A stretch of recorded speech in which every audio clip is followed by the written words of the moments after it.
That's interesting. But let's talk about the return of Major League Baseball, now scheduled to start back up on July 24th. There's going to be a 60-game season and then the inevitable strike following. Spring training is going to be around July 1st. This is going to vary team to team because of the ongoing coronavirus positive tests. There'll be 10 teams making the playoffs. Players are going to make a full prorated salary over 60 games, which means they're going to get about 37% of what they expected to get for the season. And there's a lot of interesting rules that have come into play too. And some stay, some get changed. The 3-batter minimum for pitchers is going to remain in place. Both leagues will be using a DH, and I think we both agree that we've seen the DH for the last time in the National League. During the regular season, every half inning after the ninth, and this is fascinating, every half inning after the ninth inning, so extra innings, the designated runner would be the player who made the final out. The player starts on second base, and that guy is going to be the guy who made the final out of the previous inning. So I kind of want to get back to this in a second because I think there's a way to game this system. No restrictions on position players pitching in 2020. If the weather forces a game to be cut short before it's official, it's going to be continued at a later date rather than started from scratch. Players and managers are expected to maintain physical distance from umpires and opposing players whenever possible. We'll see about that.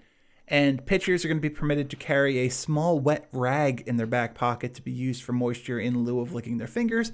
Pitchers will not be able to access the rag while they're on the rubber, and they must clearly wipe the fingers of the pitching hand dry before touching the ball or the rubber. Water is the only substance that's going to be allowed on the rag.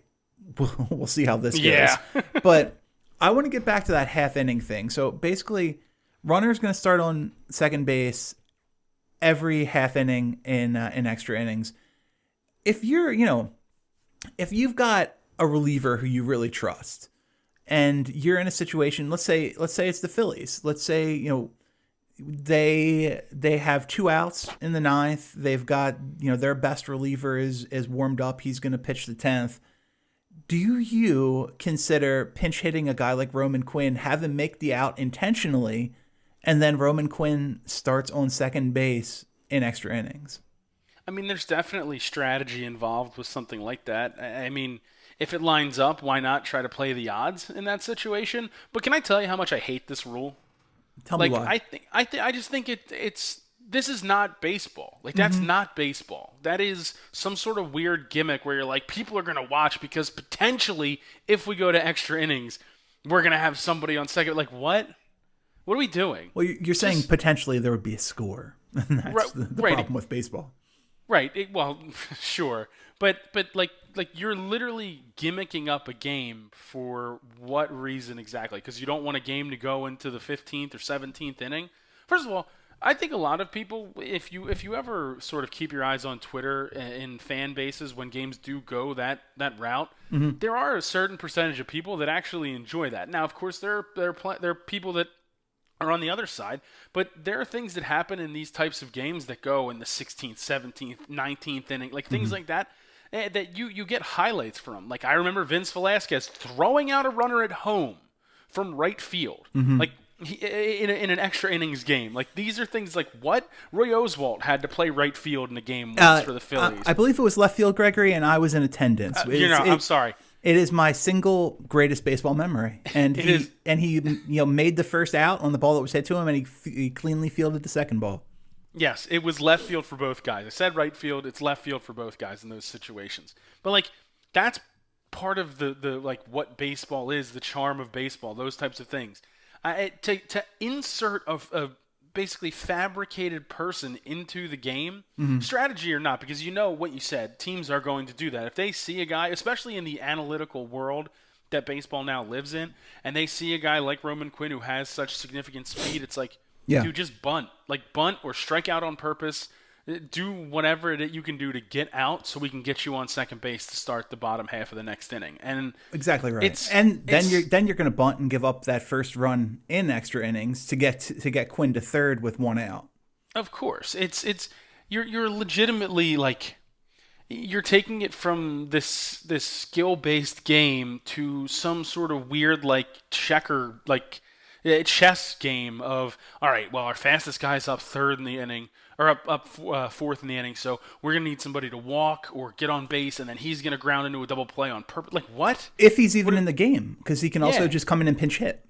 Of course, of course. You're like purposefully. You're gonna have teams that are purposefully getting out Oh yeah. to advance it to the next half inning. Now, will it backfire on some teams? Sure, sure. You'll go into the next half inning and you'll give up 5 runs and it's not going to matter and you were dumb and you had a chance to potentially win. Like to give up outs for no reason. That's like completely against the baseball like Yeah. code of ethics. It's bizarre. It's bizarre to do something like this. Well, how do you feel about this 60-game strategy in general?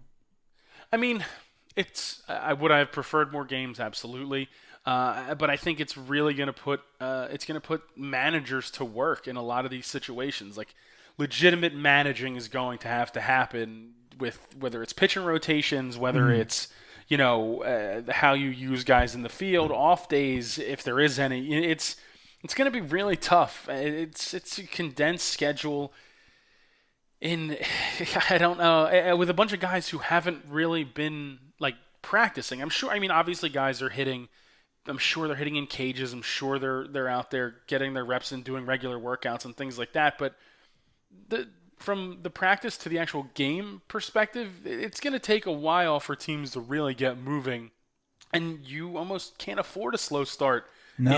in this. If you start off 0-5, you're essentially done. I don't see many teams overcoming that with only 55 games to play. There's too many variables in baseball. There's too many teams with the way standings work, and especially if you're in a division like, are they actually doing the realigned divisions? Is that official? I don't think it's officially been announced, but it seems to be a foregone conclusion. Yeah, so if you're talking about the division that the Phillies are going to be in, you're talking about a stacked division with perennial contenders, excellent, rosters that are just chocked with all-stars, and it's going to be a real interesting fight to get into the playoffs for a lot of teams. And starting slow isn't going to be a possibility, but I don't know how you avoid it. I don't know how you avoid it with a lot of these guys not having a ton of spring training like they usually do. Spring training is usually what, like a month and a half? Well, in fairness, they did have that spring training. It was just 3 months ago. Exactly. You're talking about, all right, guys, remember what we talked about in March, like a March 17th? February. Well, yeah, it's true. But they didn't officially shut down until maybe like what, 2 or 3 days after the NBA did. Yeah. So you're talking about, you had a game then, and then it's like, all right, we haven't been together. We haven't been doing our normal, like, get ready for the season. All right, July 1 here, we have 3 weeks. Let's go. It's going to be a really weird. The first week of baseball is going to be a very strange world. And I mean, I'll be glued in. I'll be watching just as a baseball fan and as a fan of, or somebody who needs some sort of sports on television sometime soon that isn't golf or the UFC. We'll be watching, but I don't know how it's going to be. I don't know how the product's actually going to look. Yeah, it's going to be messy. It's going to be interesting too that we're just kind of have to accept that a bunch of positive coronavirus tests are going to happen, and we can't let that actually shut things down. And it's going to be really interesting for me the first time we have a positive test in season and how that is treated, because this has been the thing I've wondered about the entire time. If you're actually in season, you have a guy test positive, you have to test everybody, but they may not test positive right away. What happens if 3 days from then, 5 other guys test positive? And now you have 6 or 7 guys on the DL with coronavirus right now. How do you play? Expanding rosters. It's the only way they're going to look at it. It's crazy. I mean, it's a logistical nightmare. It's Yeah. a logistical nightmare. I mean, if you talk about just the way other sports have tried to handle it, like the PGA Tour essentially yesterday. I know me and you were going back and forth via text messages. I was inching closer and closer to the ledge until the PGA Tour commissioner was basically like, listen, we're going to have to work through this. And I think that's what these sports are going to do.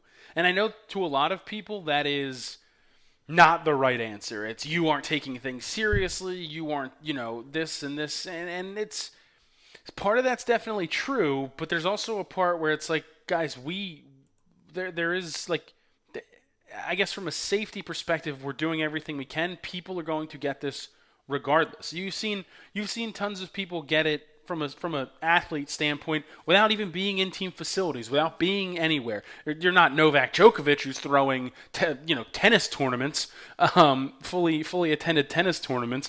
But like it's people go to work every day and get it. This is a job, unfortunately.